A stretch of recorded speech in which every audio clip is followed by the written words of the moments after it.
Good morning class. मैं Rama convent महाविद्यालय से डीएलएड 4 सेमेस्टर की क्लास में एजुकेशन 7 आरंभिक स्तर वाला जो है उसमें आपका स्वागत करती हूँ। जिसमें हम आज पढ़ेंगे शब्द। हमारे से पहले हमने पढ़ा था वर्ण। हमारा ये दूसरा भाग है। इसमें हम पढ़ रहे थे वर्ण, शब्द और वाक्य। तो हमारा शब्द का है, वर्ण हम पढ़ चुके हैं। आगे देखते हैं शब्द क्या होते हैं, किसे कहते हैं, कितने प्रकार के होते हैं, इसका अध्ययन करेंगे। शब्द भाषा की दूसरी इकाई है। वर्णों के योग से शब्द बनते हैं, शब्दों के योग से वाक्य बनते हैं, वाक्यों से भाषा बनती है। एक या अधिक वर्णों के मेल से बनी सार्थक ध्वनि समूह को शब्द कहते हैं, जैसे राम, लड़की आदि। अगर हम राम को लें तो यहाँ पे देखेंगे राम हमारे 4 वर्णों के योग से बना है। रा, धन आ, धन मा, धन आ। तो ये हमारे 4 वर्णों के योग से राम बना है। शब्द अनेक वर्णों के प्रयोग से बनते हैं, जैसे जल। जल शब्द 4 वर्णों के प्रयोग से बना है, जैसे ज, धन आ, धन ला, धन आ से मिलकर बना है। जल का अर्थ होता है पानी। अब शब्द के कितने भेद होते हैं? अर्थ, प्रयोग, उत्पत्ति और व्युत्पत्ति। रचना की दृष्टि से शब्द के कई भेद होते हैं। आगे देखते हैं। तो हम अर्थ की दृष्टि से शब्द के भेद देखते हैं। अर्थ की दृष्टि से शब्द के 2 भेद होते हैं। कौन कौन से होते हैं? एक होता है सार्थक और दूसरा होता है निरर्थक। सार्थक शब्द किसे कहते हैं? यानी कि जिन वर्ण समूह का स्पष्ट रूप से कोई अर्थ निकले उसे सार्थक शब्द कहते हैं, जैसे लड़का, पुस्तक, गाय। ये क्या कहलाते हैं? सार्थक शब्द कहलाते हैं। निरर्थक शब्द किसे कहते हैं? जिस वर्ण समूह का कोई अर्थ ना निकले उसे निरर्थक शब्द कहते हैं, जैसे पानी, वाणी, रोटी, वोटी आदि। ये हमारे निरर्थक शब्द कहलाते हैं। नेक्स्ट है प्रयोग अथवा विकार की दृष्टि से शब्द के भेद। प्रयोग अथवा विकार की दृष्टि से शब्द भी 2 प्रकार के होते हैं। एक होता है विकारी और दूसरा होता है अविकारी। विकारी शब्द किसे कहते हैं? जिन शब्दों के रूप में लिंग, वचन तथा कारक के अनुसार परिवर्तन का विकार आ जाता है उन्हें विकारी शब्द कहते हैं। ये 4 प्रकार के होते हैं: संज्ञा, सर्वनाम, विशेषण और क्रिया। दूसरा हमारा है अविकारी। अविकारी शब्द किसे कहते हैं? जिन शब्दों के रूप में कोई परिवर्तन या विकार नहीं होता है उसे अविकारी कहते हैं। इन्हें अव्यय भी कहते हैं। इन्हें क्या कहते हैं? इन्हें अव्यय भी कहते हैं। इन्हें अव्यय भी कहते हैं अविकारी को।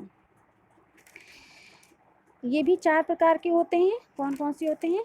क्रिया विश्लेषण, समुच्चय बोधक, संबंध बोधक, विस्मयादि बोधक। ठीक है, ये होगा हमारे प्रयोग अथवा विकार की दृष्टि से शब्द के भेद। नेक्स्ट हमारा आता है उत्पत्ति यानी उद्गम की दृष्टि से शब्द के भेद। ये भी 4 प्रकार के होते हैं। कौन कौन से? तत्सम, तद्भव, देशज, विदेशी यानी कि विदेशज। तत्सम शब्द किसे कहते हैं? तत्सम का अर्थ होता है उसके समान। तत्सम का क्या अर्थ होता है? उसके समान। तत्सम का अर्थ होता है उसके समान, अर्थात संस्कृत भाषा के वे शब्द जो हिंदी में ज्यों के त्यों प्रयुक्त होते हैं तत्सम शब्द कहलाते हैं, जैसे माता, कवि, विद्या, नदी आदि। तद्भव क्या होता है? तद्भव का अर्थ होता है उससे उत्पन्न। क्या होता है? उससे उत्पन्न, अर्थात संस्कृत से उत्पन्न। अर्थात संस्कृत से उत्पन्न यानी संस्कृत भाषा के वे शब्द जो अपने रूप को बदलकर हिंदी में मिल गए तद्भव शब्द कहलाते हैं। जैसे आग का अग्नि हो जाता है, आग, आग का अग्नि हो जाता है, दांत का दंत हो जाता है, दूध, दूध हो जाता है। ये हमारे क्या कहलाते हैं? तद्भव शब्द कहलाते हैं। तीसरा आता है हमारा देशज। देशज वे शब्द होते हैं जिनकी व्युत्पत्ति का पता नहीं चलता। जो शब्द देश की विभिन्न भाषाओं से हिंदी में अपना लिए जाते हैं उन्हें देशज या देसी शब्द कहा जाता है, जैसे गाड़ी, पेट, खिड़की, लोटा आदि। विदेशज यानी कि विदेशी शब्द। अब विदेशी शब्द से ये अर्थ निकल रहा है कि बाहर की भाषाएं, यानी कि विदेशी भाषाओं से हिंदी भाषा में आए खंडों को विदेशी शब्द कहते हैं। जैसे अंग्रेजी, उर्दू, अरबी, फारसी से हिंदी में आ गए हैं। जैसे रेडियो, स्कूल, आलू, फर्श, कालीन आदि, ये सब क्या है, हमारे विदेशी शब्द हैं। और चौथा है हमारा व्युत्पत्ति या रचना की दृष्टि से शब्द के भेद।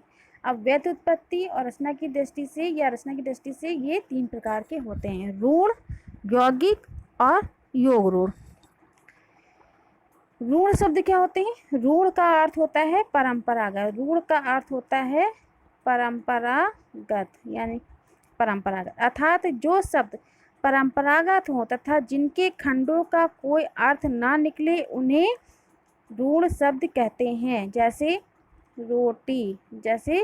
रोटी, अगर हम इसके खंड करेंगे रो धन टी, तो हमारा ना रो का अर्थ कोई अर्थ निकल रहा है, ना टी का कोई अर्थ निकल रहा है, तो ये हमारे क्या हो जाते हैं, रूढ़ शब्द हो जाते हैं।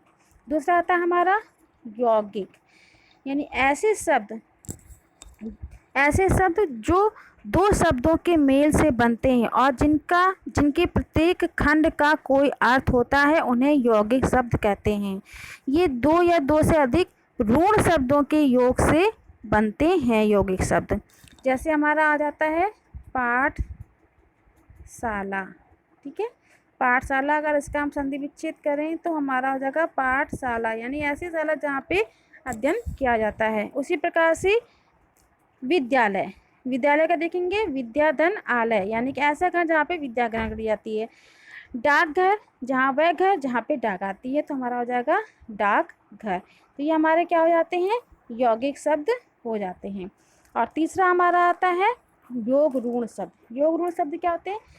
ऐसे शब्द जो यौगिक तो होते हैं, अर्थ के विचार से अपने सामान्य अर्थ को छोड़कर किसी परंपरा से विशेष अर्थ के परिचायक होते हैं, तो ये योग रूढ़ शब्द कहलाते हैं। मतलब यह है कि यौगिक शब्द जब अपने सामान्य अर्थ को छोड़कर विशेष अर्थ बताने लगते हैं, तब ये योग रूढ़ कहलाते हैं। यानी कि इसमें अगर देखा जाए तो जैसे बहुव्रीहि समास होता है, उसी का यहाँ पे दिया जाता है। जैसे योग रूढ़ शब्द कैसे हो जाते हैं? जैसे लंबोदर, कौन से हो जाते हैं? लंबोदर, यानी कि जिसका बड़ा पेट वाला, यानी कि बड़ा पेट वाला, लंबोदर यानी बड़ा पेट वाला। अब बड़ा पेट वाला कौन है? बड़ा पेट वाला कौन है? गणेश जी। कौन है? गणेश जी को कहा जाता है। यानी यहाँ पे क्या निकल रहा है? दूसरा अर्थ निकल रहा है यहाँ पे, तो ये क्या हो जाएगा? योग रूढ़ शब्द हो जाएंगे। इसी तरह से हम देखें दशानन, क्या देखें? दशानन देखें तो यानी कि 10 आनन, क्या हो जाएगा? 10 आनन, 10 आनन हो जाएगा, यानी कि 10 मुखों वाला, यानी क्या हो जाएगा? 10 मुखों वाला। 10 मुखों वाला कौन था? रावण। कौन था? रावण।